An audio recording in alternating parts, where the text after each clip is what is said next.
If you clicked on this video, then you've probably heard about Apple's wheel kit that they're selling for $700, which is pretty shocking considering you'd be spending the same amount on 4 metal wheels as on an iPhone 11. So what are these wheels for? Well, they're designed to be used with the Mac Pro in order to make it more portable, whether that means moving it around a studio or moving it across town. Rolling the 39-pound Mac Pro is much easier than picking it up and lugging it around. But the purpose of these wheels isn't the issue here. What people really want to know is why they cost so much, and that's exactly what I'm going to explain. I'm Greg with Apple Explained, and if you want to help decide which topics I cover in future videos, make sure you're subscribed, and voting polls like this one will show up in your mobile activity feed. Now, before we begin, I want to formally announce that I have created a gaming channel called Greg Games. I just posted a Super Mario Maker gameplay that left me a little frustrated, and you'll see why. I'll post a link to that in the description for you to watch after this video. Alright, so why exactly is Apple selling $700 Mac Pro wheels? Well, there are 3 reasons I'm going to cover, starting with what I call Apple's accessory tax. If you own an iPhone and stopped by the Apple Store to buy a second charging cable and wall adapter, you may have been surprised by just how much Apple charges for those accessories. You'd end up spending a total of $50, which may be surprising if you're coming from an Android device, since companies like Google charge 30% less for those accessories. But Apple's markups are even higher on Mac accessories. Take the Magic Keyboard for example, which costs $100. A comparable PC equivalent, like the Microsoft Bluetooth keyboard, is half the price at just $50. But there's something else I want to point out here. Because if you notice, Microsoft's keyboard includes a numeric pad, while Apple's doesn't.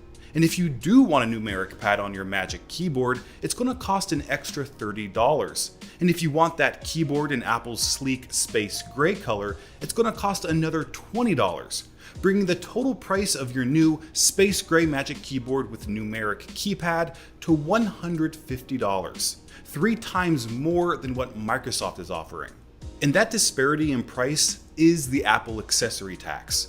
But how do they get away with charging so much more? Surely Mac users would simply buy Bluetooth keyboards from other companies in order to avoid paying Apple's premium prices, right? Well, that isn't what happens in most cases, because the reality is that Apple has a monopoly on Apple products, which means a customer buying Apple's Mac Mini who loves the way the product is designed is much more likely to pay Apple's accessory tax in order to have a keyboard and a mouse that matches the industry-leading industrial design of their Mac. But it's also important to understand the convenience factor. If you're at the Apple Store buying a Mac Mini and need a keyboard to go with it, it's much easier to simply buy whatever's available at that store, rather than making a completely separate trip to Best Buy or a Microsoft store in order to try and save some money. But I admit that comparing $700 Mac Pro wheels to Bluetooth keyboards isn't really a fair comparison. Mainly because there are hundreds of companies who make Bluetooth keyboards, and customers can pick whichever one they want regardless of what computer they're using. But if you own a Mac Pro and you want it to have wheels, you only have one option. Which brings us to the second reason why Apple's charging $700 for those wheels. And that's simply because customers have no other option. When you go to McDonald's and ask for extra barbecue sauce with your McNuggets, you're forced to pay 35 cents per packet because you can't get that delicious sauce anywhere else. And that's exactly the problem Mac Pro customers find themselves in. If they want wheels, they have to pay whatever price Apple names. We've actually seen this play out before with products like the $1,000 Pro Display XDR stand. Customers buying the $5,000 display were forced to pay the inflated price for its stand since Apple was the only company offering it. But it's important to consider where the outrage over these high prices are coming from. When it comes to the Pro Display XDR, most customers buying it didn't have a problem paying the extra $1,000 for a stand. And the same can be said for the Mac Pro wheels. Because if you really think about it, the cheapest Mac Pro costs $6,000.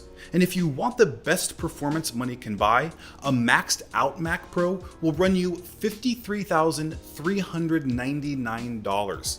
So suddenly an extra $400 or $700 for wheels doesn't seem too concerning. Also, many of Apple's Mac Pro customers are businesses who are even less price sensitive than everyday customers. Now, that doesn't negate the fact that Apple charges insane prices for their accessories, but it's important when considering why they chose to price these products so high. And consider this, if you're Apple, you understand that customers who don't need Mac Pro wheels won't buy them, no matter how cheap they are. Even if these wheels were $100, you still wouldn't have a reason to buy them if you didn't own a Mac Pro. And by the same logic, if you do own a Mac Pro and want an easy way to move it around, you need to buy these wheels, no matter how expensive they are. And that's exactly why Apple gets away with charging $700 for Mac Pro wheels.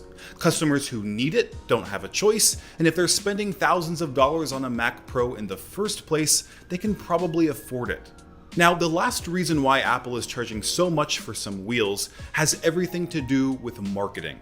Historically, Apple has a reputation for charging quite a bit more for their products than other companies. The original Macintosh was $2,500 in 1984, which is quite a bit more than the average $1,500 price of a personal computer at the time. And that trend continued throughout Apple's history. Now, some may consider this to be a bad thing. After all, if a company is known for charging higher prices than their competition, customers would likely avoid that brand. But Apple occupies a very unique space in the tech industry. They aren't only known for being expensive, but also being incredibly well designed. Their industrial design team is actually the most awarded design group in the world, and several Apple products have proven to be so iconic that they're displayed in museums, something that can't be said for most tech companies today. And this premium image has proven to be a huge asset to Apple. Customers don't view the company as an average smartphone or computer manufacturer like Nokia or Dell. They see Apple as a luxury brand that sells some of the most expensive and desirable tech products on the market, and that image only helps Apple. But consider what they've been doing for the past year. The 2019 iPhone 11 was introduced with a $50 discount over its predecessor. The 2020 MacBook Air received a $100 price drop, and the new $400 iPhone SE is one of the cheapest smartphones Apple has ever made. And this can actually be dangerous for a company like Apple, since releasing low-cost products can damage their reputation as a luxury brand. Take the clothing company Champion, for example. When I was a kid, they were one of the cheapest, lowest quality clothing brands out there. But by partnering with expensive, high-quality brands like Virgil Abloh and Supreme, they've managed to completely reposition themselves in the clothing market from a bargain bin brand to a luxury brand. And it had everything to do with how much they were charging for their products. Now, that same philosophy can be applied to the tech industry, but there's one big difference. Becoming a luxury tech brand has proven to be much more difficult. And with Apple releasing so many low-cost products recently, their premium image is at stake. That's why it's important for Apple to defend their reputation as one of the most expensive tech companies in the world. But how exactly do they accomplish that? Well, they did it by releasing ridiculously overpriced products that only a few people would ever buy or even need. As I mentioned before, the $700 Mac Pro wheels are only a product Mac Pro owners would buy. The same goes for their $1,000 stand. There's no point in buying it if you don't already own a $5,000 Pro Display XDR. And remember that $10,000 gold Apple Watch edition?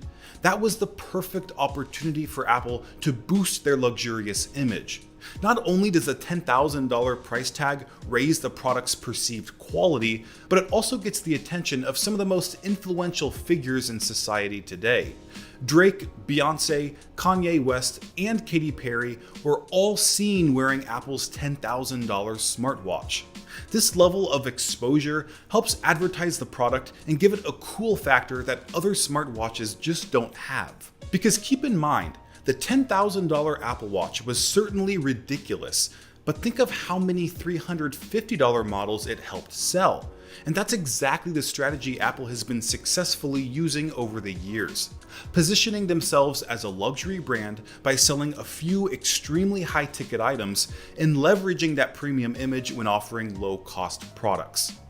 Alright guys, thanks for watching. Don't forget to like and subscribe. Don't forget to check out my new gaming channel, and I'll see you in the next video.